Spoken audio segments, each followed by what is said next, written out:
Hello and welcome to another episode of GOA365's Face to Face. Now, today I have with me a former IPS officer, John Shilshi, from Manipur and now in Goa.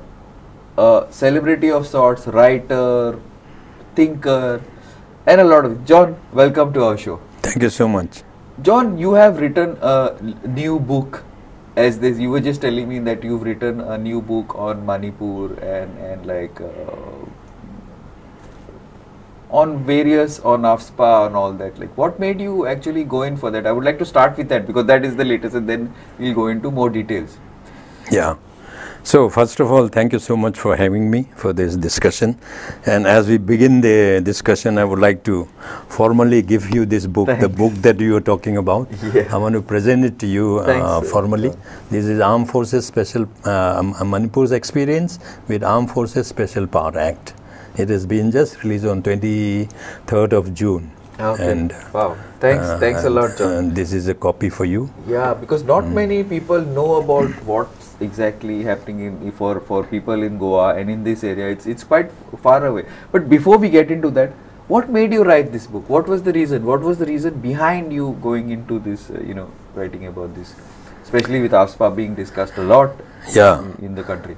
So what happened is, like you said, the Armed Forces Special Power Act actually is one of the most, I think, controversial law that we have in our country.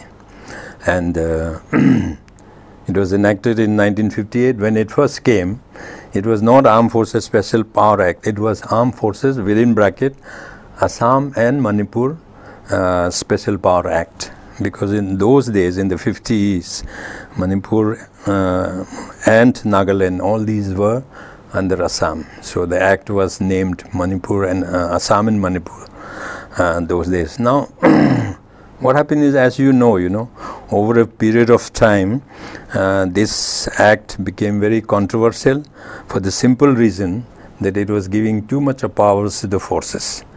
And giving that power is a different thing, another part of the story, but the thing is, the misuse of those powers given to the security forces became a big controversy in a place like Manipur, also Nagaland, Assam and Meghalaya, in whichever northeast state where this act was in operation. Now the main reason why I was wanting to do this was that, you see, today the situation is slightly different, but in those days the situation was totally different again. Now, unfortunately, what happened, so many incidents, so many cases of violations and force excesses that we had, it is known very cursory and in a cursory manner. Very small details are known. That, nobody knew it in a bigger detail. So, less it gets forgotten, I tried to do this one, and my story in this book actually is 7 major stories where forces have actually, traumatized the society because the underground element, the insurgents, had inflicted casualties on their men, and in they took it out on the general public. They took it on the general public. If you read this book from chapter 2 to onwards, chapter 1 is only trying to describe how it came, how armed forces came into being. Now the rest of the chapter, if you read one by one, it's a different stories of that kind of atrocities by the forces. So I thought it is necessary because when I walked there as a police officer, I also knew from a very close quarter, how sometimes when the act is misused by some forces, not everybody, I must qualify that, when it is misused by some forces, it gave tremendous pressure to the public. There's so many unnecessary killings also. So I thought it was necessary to do it.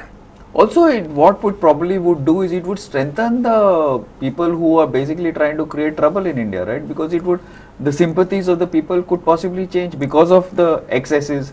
Means you feel pressurized, you feel like, okay, nobody is listening to us, and we are a democracy, right? Yes. So that possibly could not a very good thing for the armed forces itself, which is one of the it's a very professional institution. You are absolutely right. You see, what happened is, again I am saying, if you get back to these stories, the 7 major stories which I picked, you will find that actually the forces have got themselves trapped into the game plan of the the insurgents. You know, they plan, they are not, I mean, worried about how many people are killed. They want publicity, and that is the kind of trap that the forces have fallen into it. For example, let me just give you, in one of the chapters, there is an incident where 13 people were shot dead on the spot on the same day. 13 people. They were all actually watching a volleyball match. Okay. And then the CRP also became interested in the match. They came because their camp was very close by. They came. They also came from the camp, and they were also actually watching the match. And in that process of mingling with the public, some underground elements, the insurgents, they shot one of the CRPF men and snatched his weapon and ran away. Now, in retaliation, what happened? The CRPF actually just moved down the people, you know, men, women, children. Just indiscriminate. Indiscriminate fire. They knew for sure that none of them were involved. But yet the firing took place, and 13 people were killed on that day, and 31 were injured. 31 people were injured. This is just one example. And as you read through the book, you know, you will find all these kind of similar stories actually. Actually, I've gone through, you sent me this, I've gone through a few. Most of it I could say is basically very unnecessary. And many times it's difficult to believe that these things have happened to a democratic country like us, because and with the army, which is an institution which I respect, and I think most Indians do, but it's like really sad that these things are, and it's been taken advantage of, and then it took a life of its own. But in those days it was necessary or not necessary, I don't know, probably.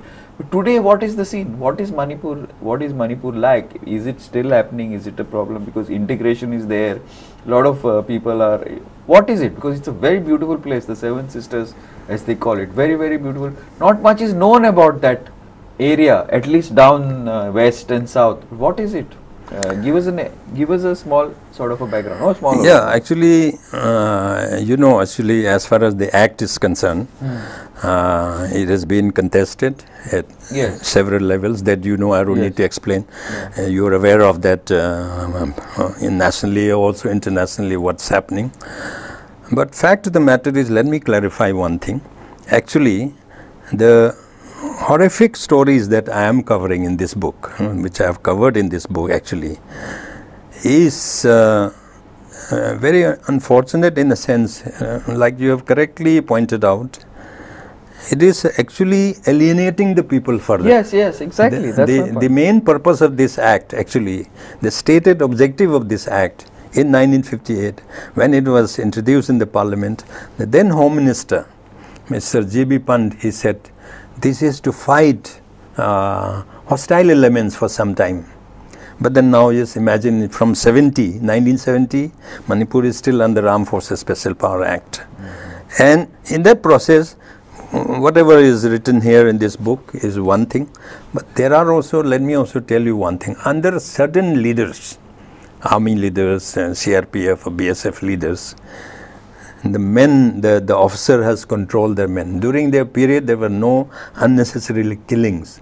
So, fact of the matter is that we are coming back to it, is that the law is one thing, but the application of mind by the officer concerned becomes very, very important. So, in this book, you know, I have given one chapter to honor, rather, to respect these people who had actually commanded their men so beautifully. And I 100% agree with what you said. I am also one who very deeply respect particularly the army, because in my opinion, at least, even my own force where I once belonged is also crumbling. Okay, the army is not. It has a high tradition, and that tradition is very valued. And then the army officers take pride in being an officer. But sometimes, you know, when you read incidents like this, you'll be surprised. So there is a sad part of it, but I tried my best to balance it out. Now, coming to the present that you are asking. Also, maybe one thing before we move to the present, maybe one thing is maybe the chain of command breaks down somewhere, and during this, you know, you've been in the forces, you know, it can happen, it happens many times. Possibly because of that, panic, so many things happen, anger, retaliation. Could it be possibly because of this? Yeah, actually, see, there is a concept of othering. You know, I must say that we and they, you know, which is very unfortunate. Which is wrong. Which is actually wrong, because if you are a force of a democratic country like India, we are the largest democracy. Yeah, and also you are the immediate face of that democracy. Yes. There you can't be doing that, no? That you can't be saying that they are peripheral and therefore need to be treated differently and so on. So that's a very wrong concept. And now, of course, you see what happened is because of the many protests that took place in 2000, you'll recall in 2004 there was a review committee which was formed, headed by the retired Chief Justice of India, Supreme Court judge, and then sorry, not Chief Justice, but retired judge of the Supreme Court of India. And after the review, actually, the review committee has recommended that this act should be repealed, actually. But forces actually objected very strongly. Maybe they thought that without this act, they cannot function in places like Manipur or Nagaland or Assam. Therefore, it's still there. But the good thing is that after the review committee, that kind of random killing actually has come down. Okay, we need to go in for a small break, John. We'll be back as soon as. Keep watching.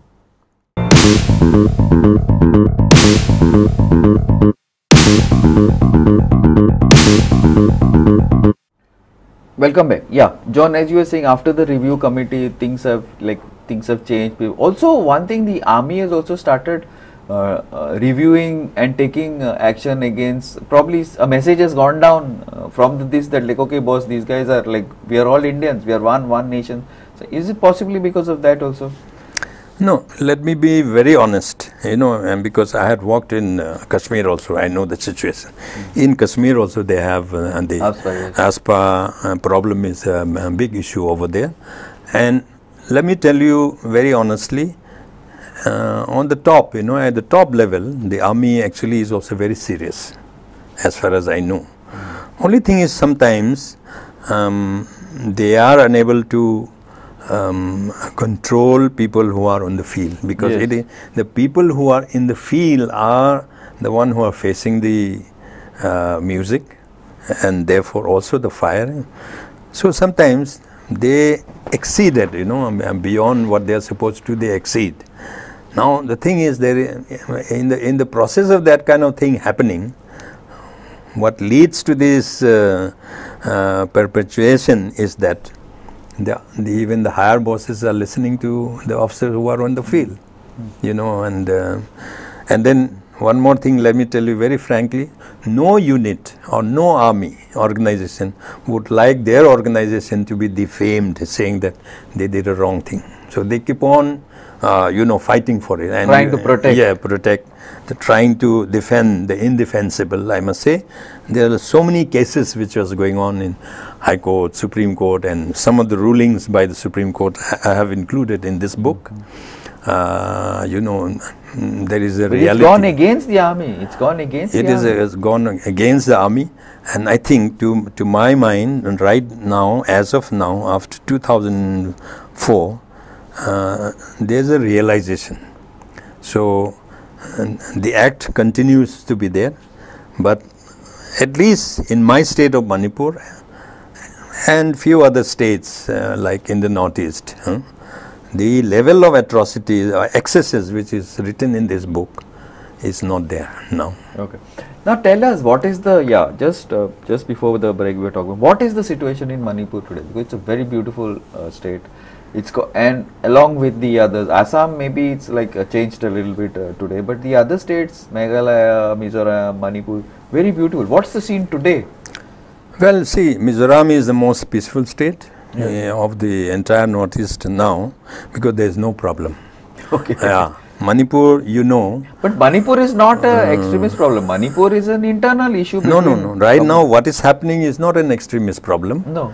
It is an internal problem. Let's say it's an ethnic problem. It's a community problem. But at the end of the day, what happens is we need to understand that in any state where there is a gun culture already known and practiced and witnessed, that gun culture continues. Like you will realize that in 2023, when the mayhem started, lots of weapons of the state were taken, state looted, government. They say were looted, but many people didn't believe. I also don't believe that they looted. It was to an extent it was a surrender of the weapons, and it is unfortunate. So why is all those things happening? Because the gun culture was there, and it is allowed to be continued, unfortunately, by whoever are the stakeholders, the administrators, the police, the politicians, the political class, the administration, you name it. I mean, everybody, it's a collective failure actually, including the society. See, it's very, very difficult for such things to happen without some sort of, protection, collusion. So ultimately that political will has to be there if you want to sort it out, which is surprising in this time and day that it was allowed to get out of hand so much, right, in Manipur, so as to say. Because it's quite sad, these buffer zones, and it's one country, what is this? You cannot go here, you can't go there. It's very sad, don't you think? I mean, unthinkable. You cannot think. Even in the most volatile relationship between the two countries, India and Pakistan, we have had buses exchange and things like that. And in Manipur, what happened is one group where the Kuki and Zomi community is living, and the Meiteis. Till today, believe me, people from Churachandpur, which is the main town where the Kukis are in majority, they are not flying from Imphal airport anymore because there's a buffer. They fly all the way from Aizawl, that is Mizoram, and then. So you cross the state border and go to. They go via the Churachandpur, Mizoram border and go to Aizawl to catch a flight. And then people who are on the northern side of Imphal, they go to Nagaland, Dimapur to catch a flight. So this is really, very unfortunate. And mind you, I want to be straight by saying that all these things started, when the Congress party was in power all the time. Now the BJP has come, and then in Manipur, people actually expected the BJP to do well. They expected BJP to be a party with a difference as far as dealing this kind of problem is concerned. But the sad part is that this ethnic problem that we had in 2023 is still lingering on today, and problem is far from being solved, and we don't know how long it's going to continue. See, if that political will is there, it's difficult to solve. But that's my point. Is not that. My point is now. See, India is a developed. It's on the way to being a developed country, right? We talk about 5 trillion. We talk about 10 trillion. We talk about space. We talk about highways, development. But ultimately, for whom is it? It is for Indians. So all Indians. So how is it that we become a country which is at that level when we don't try to solve issues? And this Manipur is not such a big state, and we have so much of technology, we have so much of everything. Why such issues cannot be? Now you've been in the service, I will not say where you've been, but you've been in the service, it's basically, it's a failure of the administration, and it's more than that, it's a failure of the political class. Don't you think that? It is. Actually, it is lack of will. Willpower, and yes, the political will or the administrative will to solve the problem. Now, I'll tell you one thing. Why? But because ultimately it gives the country a bad name. It shows that the country cannot solve its own problems. It cannot take care of its own people. Is that not what ultimately it shows to everybody? Well, as far as that question is concerned, only you and me can only presume. We are nobody to give that answer. I think they are the correct people to give answers, which perhaps they'll never give. But fact of the matter is that what I was coming to was in 1993. You know, that time in 1993, I was a very small officer. I was SDPO, and there was a this kind of ethnic clash between the Meitei Hindus and the Pangal Muslims, you know, and to be precise, I think 106 people were killed on the same day. Wow. You know, it was a what should I say, a sudden spurt of what I call violence which took place. It started from a very small spark and then it became a big issue. But the fact of the matter is, it was all over in 5 days. Finish. End of the story. The involvement of the public leaders from both the communities, the administration, the district administrations, the state government, and also the police did a wonderful job. Everything was finished in 5 days. This is also possible. It's like almost 2 years. It is 2 years, and like I said earlier, there's no surety as to when it is actually going to end. Since surety means the buffer zones are there, that means that it's not gone anywhere. Basically, the army is there. Some of the people don't want the army. Some of the people, the weapons are all over the place. And whose advantage of all this is being, according to me, being taken by our enemies? And we have lot all over the place. More successful you are, more prosperous you are, you're going to get more and more enemies. Don't you think it's a very backward step that we have taken? 2 steps forward, 10 steps behind. Actually, it will take years now for this but you have to start somewhere. Wounds to heal. But the unfortunate part is that sincere or honest beginning to heal the wounds actually is not starting. At least to me. To me, as a person who has seen the place, who has seen the situation so closely, and that part is unfortunate. One can only say something happens. That's the only hope we can have, you know. I guess, as you said, ultimately it's going to be the will. You have to have that political will and people with a vision who can sit and sort it out. But if these things are not sorted out, it's a very uphill task for us to reach where we want to be, because we are a very diverse country. You know, east, northeast, north, center, west, south, very diverse country. And if we try to make it one country, it's not going to be possible, because each one is going to stick to, I mean, like what they want, their culture and all. So ultimately it is people with a vision that can take our country to a certain place. But also we need people with, you know, you need that soft touch also, no? It's not only possible to do with the hammer fist. Now you've been probably both sides. Now you're a little bit with the soft. Earlier you were part of the hammer fist. So you needs that vision and the political will. Both. One without the other will not work. Don't you think? We are out like finishing off what I just want to. Absolutely, I agree with you. And in fact, much of what is written in this book, the stories, is that failure to understand the sentiments of people, you know, of different places. For example, let's say an army officer was operating in Kashmir, or maybe he was operating in Punjab. The same rule and the same system, what they call the same style of operation cannot be applied in these places. You know, people's liking, people's sentiment, and what hurts them, and what actually provokes them. All these are different from place to place. For example, Goa is also one of the peripheral states, small state. Here also, I mean, we are so lucky here in Goa. There is no violence, there is no conflicts of whatever nature.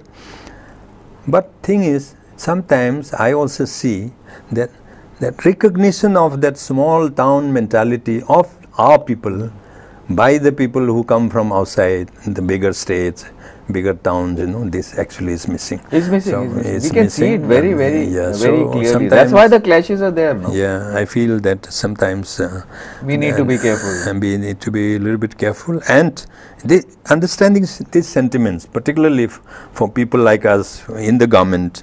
Now I'm no more in the government, but as officers, wherever we are posted, We need to realize and we need to understand what is our role. And we must know how to go along with the people's sentiment, recognize their likes and dislikes, what is emotional for them. Understanding the small intricacies are then very, very important. And firepower alone and force alone doesn't solve problems, especially in insurgency situations like the Northeast. Thanks a lot, John. It was a pleasure, and it gave us a little bit of an insight about what one of our states is. It's like because India also needs to know. Now in Goa, there are a lot of people from the Northeast who are coming here working. Probably they find it a little better than maybe central states or north states. But thank you, because this is something that we need to think about, introspect. Because if we want to be where, as we say, as our Prime Minister says, and says that we have to go to our destination to fulfill our destiny, we need to take all these things into consideration, and we need to be able to take the people along. The sentiments of the people have to be respected and be taken along. Thanks again, John. It was a pleasure hosting you, and we will be in touch, and hopefully we can continue this some other time. Thank you. Thank you so much. And keep watching Glenn Costa on Face to Face.